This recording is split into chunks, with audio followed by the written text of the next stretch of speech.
Morning of March 3, 2019. The Hartwell Grand Hotel, downtown Ashford, North Carolina. Housekeeping knocks on room 214 at 11 a.m. for the standard checkout clean. No answer. The Do Not Disturb sign has been up since the previous morning. Nothing unusual for a guest paying for a week-long stay. By noon, hotel security lets themselves in with a master key. The room is empty. The bed hasn't been slept in. A single suitcase sits by the closet, still packed. On the desk, a hotel notepad has one line written on it, in handwriting later. Confirmed to match the guests. Tell Marcus I know. The guest, 39-year-old Renata Kessler, checked in 5 days earlier under her own name, paid in cash, and hadn't been seen by staff since the second night. Her car is still in the parking garage. Her phone, later recovered from a storm drain 2 blocks away, shows no calls or messages after 9:47 p.m. on March 1st. What investigators eventually uncover isn't a kidnapping, and it isn't quite a murder either. Not in the way anyone expects. It's something stranger. A decade-long scheme involving a fortune that was never really hers, a husband who wasn't who he claimed to be, and a note that meant something entirely different than what it looked like. Let's go back to the beginning. Renata Kessler wasn't from money, despite how it looked by the time she disappeared. She grew up outside Ashford in a trailer park off Route 9, raised mostly by her grandmother after her mother left when she was 6.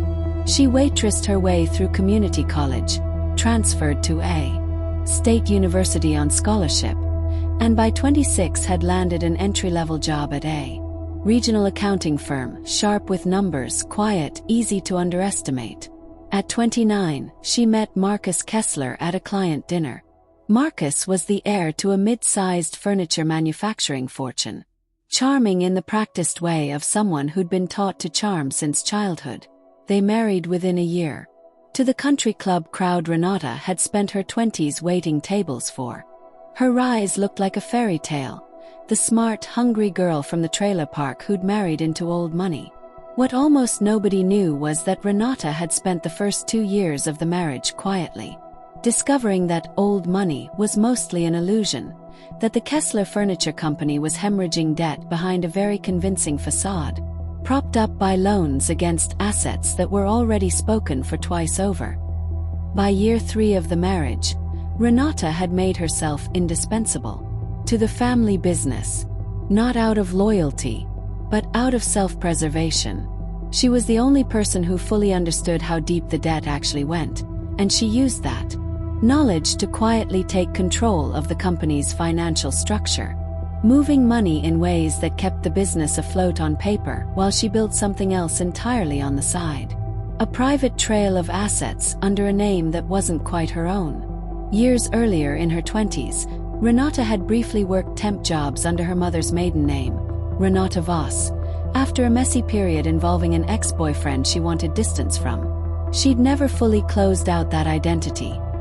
Old habit or maybe instinct. As Marcus's business troubles deepened and their marriage cooled into something more like a business partnership than anything else, Renata began quietly rebuilding Renata Voss as a fully separate financial identity. A different bank, a different mailing address in a town 2 hours away, a modest but entirely real second life. Marcus, for his part, had his own secret, a second household entirely 40 minutes outside Ashford, with a woman named Colleen and a 5-year-old son Marcus had been supporting for years without Renata's knowledge. Each of them, it turned out, had been keeping the marriage technically alive for reasons that had almost nothing to do with each other anymore. In late February 2019, Renata found a folder in Marcus's home office he'd forgotten to lock, bank statements for an account she didn't recognize, tied to a monthly wire transfer she'd never approved. It took her 2 days of digging to piece together what it was.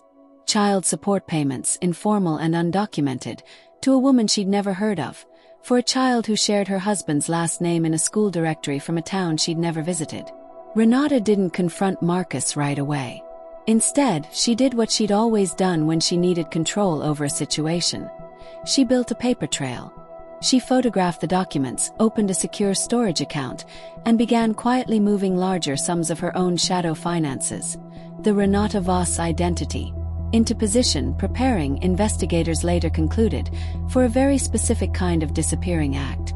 She checked into the Hartwell Grand on February 26 under her real name, deliberately, on the hotel's most heavily trafficked floor, the kind of public, visible move a person makes when they want witnesses. Over the next several days, hotel staff would describe her as calm, polite, unremarkable. On the night of March 1st, according to phone records, she placed one call to Marcus at 9:41 p.m. It lasted 6 minutes. No one but the two of them knows what was said. By 9:47, her phone showed no further activity. The note, "Tell Marcus I know," became the center of the case almost immediately. Detectives initially read it as the message of a victim, a woman who'd discovered something dangerous about her husband and paid for it. Marcus became the primary person of interest within 48 hours. And for good reason. The affair, the secret payments, the timing of that final 6-minute call all pointed in one obvious direction. But two details didn't fit. First, security footage placed Marcus at a business dinner in a different city at the exact time Renata's phone went dark, corroborated by 9 other witnesses.